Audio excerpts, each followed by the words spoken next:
We are back at my second home, HEB, for a quick little pickup grocery run. Not a pickup, but like a... Oh, whoa, whoa, whoa, whoa. Almost got run over. Allie almost got run over. Well, they say the man's supposed to walk on the inside of the sidewalk, right? Yeah. So that... You didn't know that. See, look. See, no one can hit you. No one can hit you right now. You're protected. So we are back at HEB for just a restock. Yeah, we're back for plants. Allie, do you need more plants? Do you need more plants? She doesn't need more plants, but she'll take some. Boom, boom, boom. I remember when I used to say that like Kroger was like the best grocery store, because like in college at Ohio State, I'd always just go to Kroger. That's all they basically had. I sincerely take that back. Like, I truly believe HEB is the best grocery store in the country, honestly, probably the world. I don't know of any international grocery store. I don't know of any international grocery stores, but but it sincerely, truly is the best grocery store in the world. I need to just get a couple of things. So, all right, so first off, 1 pack of cage-free large brown eggs plus omega-3s. So these have more omega-3s in them. Allie was like, you know, just get the pasture raised. They're like a little bit more expensive. They're supposed to be even better. And, you know, I'm down for it after prep, but I'm gonna be a little superstitious about it. I've been using the same exact eggs the entire prep, so we're gonna stick with it. It's been 14 weeks, 15 weeks of using the same exact eggs, so let's keep doing it, right? They haven't failed me yet. We're gonna get one more of these liquid egg whites. These are a staple clutch. $4.46 for the HEB brand. I'm not even kidding. These taste exactly like Mug or A&W or Barks or whatever root beer you prefer. They taste exact for $4 versus if you get any of the name brands like Coke Zero Sugar, Dr. Pepper Zero Sugar, it's $7.56. It's literally more than $3 less for an equally good product. So we're gonna get old-fashioned HEB root beer, zero sugar. So we're gonna grab a little bit more of our sweetener that we've been using for coffee and pretty much everything. So I've just been using the HEB sucralose sweetener, basically Splenda. I was using stevia for a while, and you know, I just thought, oh, just because it's natural, oh, it's gonna be better. It just does not taste nearly as good as sucralose. So for the time being, we're gonna rip some Suki for the rest of prep. What's wrong with it? What's that? What is that? Monk fruit? I do have monk fruit too. I have one of these still. It's better. The sucralose just tastes way better. And it's also cheap. Look how cheap that is. Cheap. I'm trying to save up for a house here, dude. I don't approve. Allie's on her health grind right now, so she's trying to like keep me healthy. But literally, He doesn't listen to anything I tell him. He doesn't listen. The thing is that all the sweeteners are gonna be bad for you. Like, realistically, any artificial sweetener is not gonna be a good option.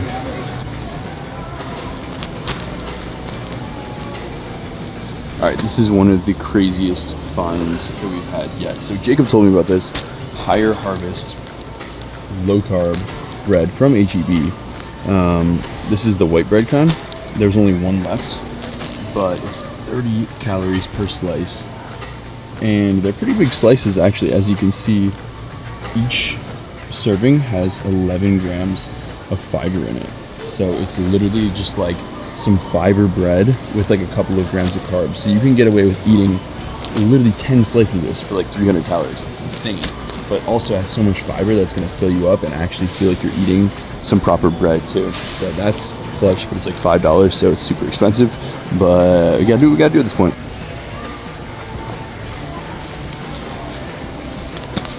Two of these.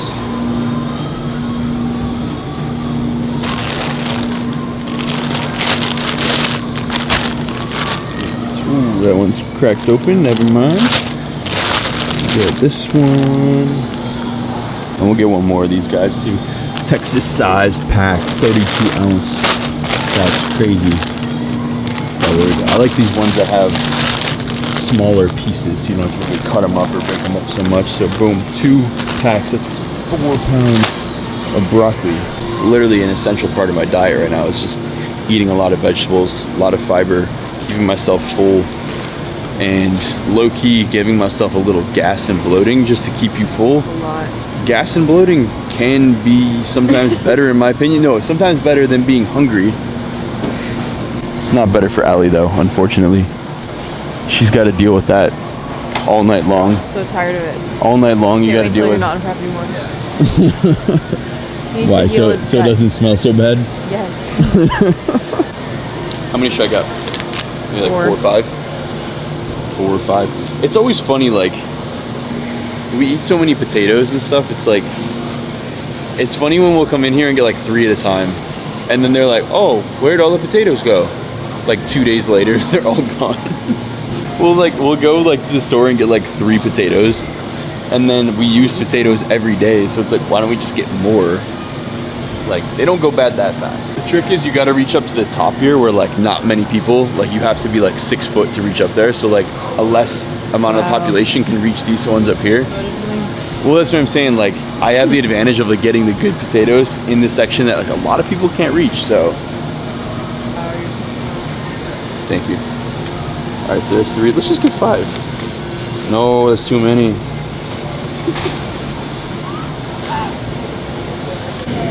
So what I've been doing is doing the split chicken breast. Look at this, 25% off.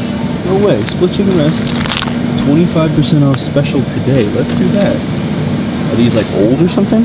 They gotta be old.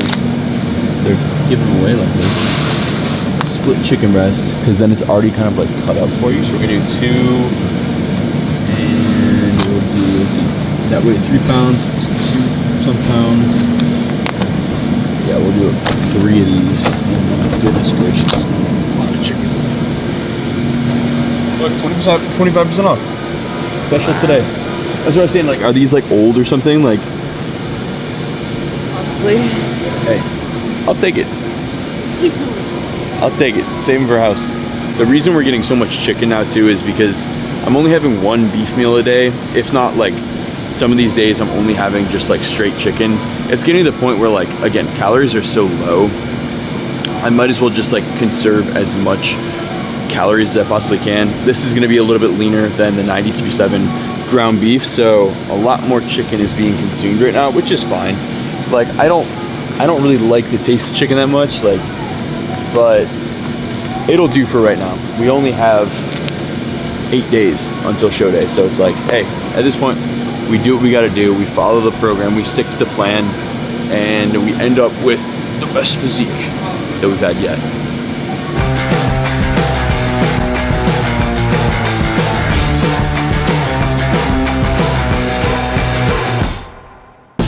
Alright guys, so this week we are back to basically to our regular scheduled training programming. So, you know, we're taking these sets up close to failure. Like, training is pretty much full intensity. We're keeping volume relatively low because that's just kind of where we have been towards the end of this prep. Peak week begins again this next week coming up. So we'll kind of take that as almost like a deload week. RIRs/RPEs are going to be lower intensity training next week. Realistically, it's going to be more about recovering, reducing inflammation, and overall just like, you know, managing fatigue. Right now, we're not trying to push fatigue over the edge, right? So we're not doing drop sets past failure. We're pretty much taking these sets close to failure, you know, RPE 9 to RPE 10, still pushing ourselves. We have to maintain muscle. This is like a good maintenance week for us to maintain the muscle mass that we do have, but we don't want to overdo it this week either. We're feeling good. We had extra carbs over the weekend, but again, we're not trying to overdo it, push too hard, and end up being like overly fatigued, right? So we're still maintaining. It's our maintenance week. We get back into a bit of like a deload type week next week, leading up to the next show. All right. Let's break down this workout with a little voiceover commentary today. So I just want to get you guys like kind of an example of what my training is looking like within this, you know, pretty much in this video, right? I'm like 8 days out. So kind of what my training looks like when you're so close to a show. And obviously the idea has been keep training intensity super freaking high, retain as much muscle mass as we possibly can, right? This is a huge part of prep, like that last like 6 to 8 weeks or so. Like, we're trying to preserve muscle mass, right? Because calories are low, we're in a pretty deep deficit, cardio's high, you got to do what you got to do. But at this point, again, like I said, we're keeping training intensity high, but also, you know, not trying to over fatigue myself. So trying to do like the limited amount of volume that I can do to maintain the current muscle mass that I do have without overdoing it. We're not trying to be, you know, over fatigued and, you know, CNS is just, you know, shot all the time, waking up just feeling awful. We only have so much energy and so much resources to really put out at this point. So yeah, we're just doing basically like 2 really heavy, good sets, quality sets of each exercise. And this is not including, you know, like warm-up sets and stuff like that. I'll probably do like 1 to 2 warm-ups for every single exercise. And then 2 good quality working sets, right? Push those to failure pretty much. I mean, I might do a couple of partial reps, but nothing more than that. No drop sets, no 3, 4, 5 sets of things. Like, let's just get in, get some really good work in, you know, give the muscle a stimulus to maintain. Just really need that minimum effective volume of training right now. Like, we're not in an off-season growing bulk phase, push phase where we're able to, you know, ramp up that intensity, volume, and reps over time. We're just trying to hold on to what we have. So, by the way, this is one of my favorite movements right here for shoulders. I do this almost every single shoulder day. It's the cable crossover Y raise. Not the sexiest looking exercise, to be honest. It's just like, it doesn't look that cool to do. It doesn't like, you know, have some crazy veins and striations and stuff like that, but it's massively effective and it's crazy if you do it the right way.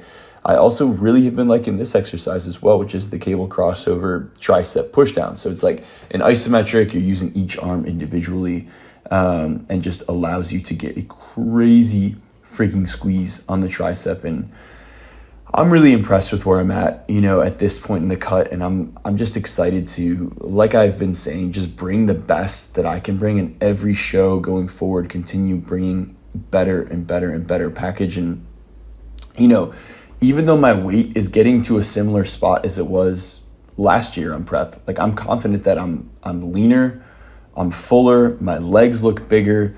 I just think I'm in a better spot overall than my last prep, even though I'm at a similar body weight. So you can't always factor in, oh, you know, I have to be 10 pounds, 15 pounds heavier than the year prior.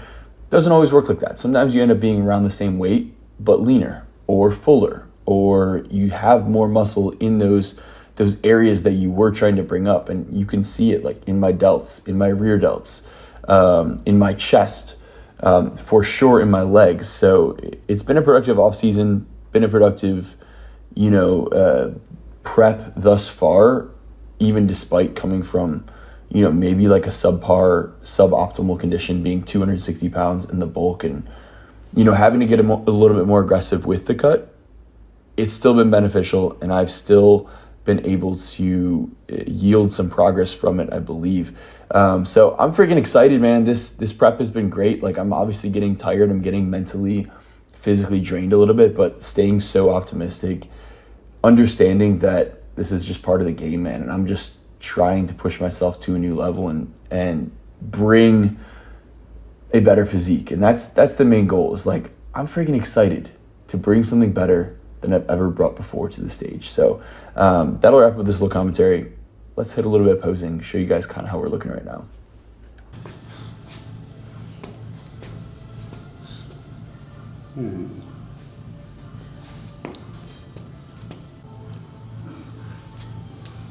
Looking like a Dorito chip. Deep breath and jump.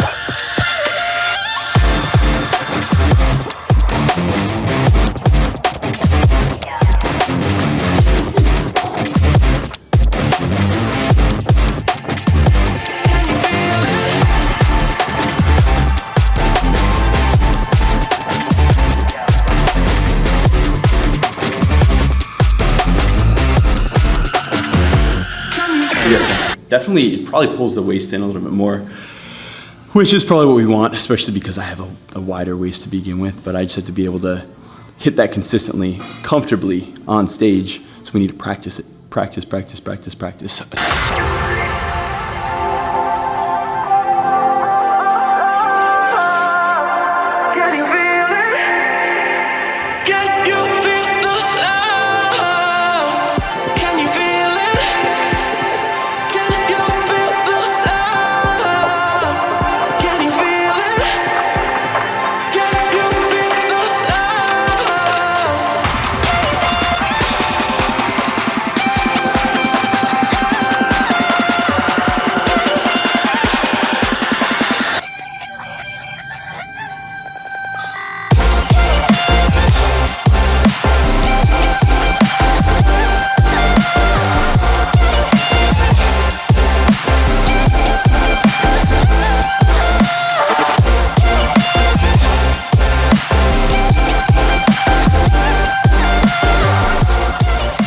that is gonna wrap it up for this particular video. Like I mentioned, this is currently 8 days out from our national show. So hopefully you guys enjoyed the last show day video. That was my national qualifier. Nationals will be the next show coming up. I have a couple more videos planned for in between, and then we will release the show day video from nationals, my first ever national show. So stay tuned for that. There will be no lack of content coming up. We have quite a bit more, and yeah, show day video from nationals coming very soon. Stay tuned for a couple of videos in between. And other than that, make sure to like, comment, subscribe. Code Dengler for BPN. Code Dengler for ALPHALETE if you guys want coaching. First link in the description for Evolve Coaching with me. Check it out if you guys want to transform your lives. Let me know what else you guys want to see next, and let's keep this prep going strong. I will see you guys in the next video. Peace.